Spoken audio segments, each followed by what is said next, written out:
members still only aged between 17 and 19. As we will hear, memory of these and other incidents had an impact on the formation of the Hitlerjugend Division 30 years later.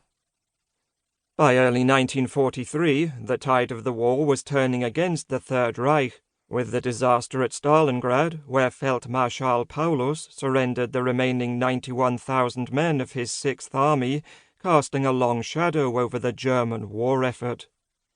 Consequently, the Nazi leadership adopted a total war command economy, with the realization that not only were replacements for losses necessary, but also an expansion of the Wehrmacht to cope with the burgeoning Allied military strength.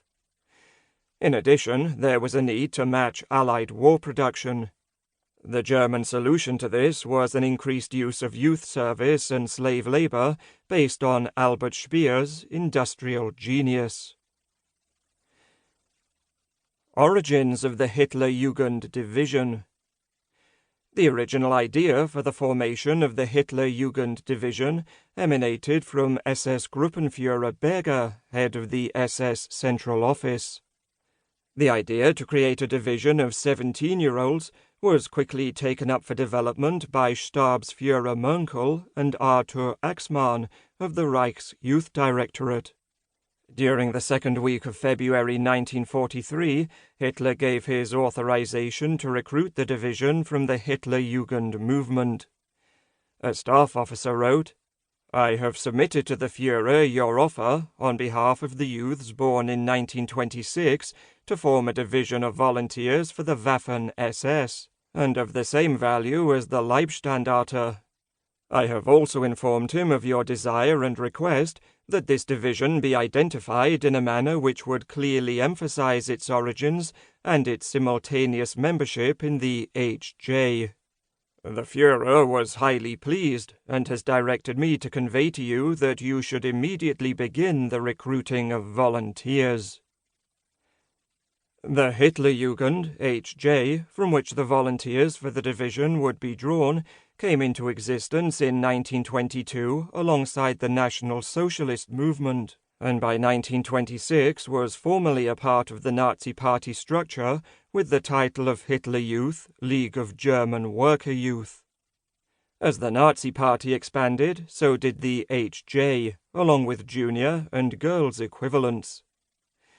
When the Nazis came to power in 1933, a family's membership of the party and the HJ for their children became an increasingly important feature of life in the totalitarian state, especially if one sought advancement.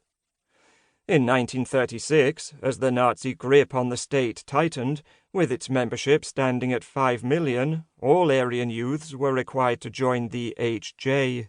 And in 1939, with war clouds rising, service in the organization became compulsory for all Germans on their 14th birthday.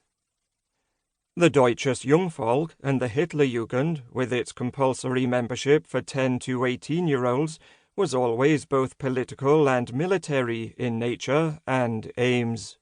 It was a preparation for military service based on fostering a group identity and physical fitness, but also focusing on political indoctrination, self-sacrifice to the party and nation. Before the war, a Western reporter commenting on the results of the way German youth was being politically exploited wrote, "These boys frighten me, much more so than their adult counterparts." The militaristic aspects were a considerable advantage to the Wehrmacht as a whole and to the formation of the new SS division.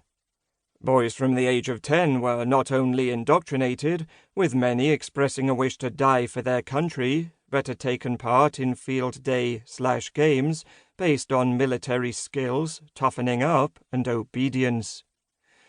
Older members of the Hitlerjugend continued physical development through sport and activities designed to toughen them up, and, finally, there was weapon and tactical training. A U.S. intelligence officer pointed out that the Hitler Youth is not a Boy Scout or Girl Guide organization. It is in no respect comparable to any organization for young people known to the Western world.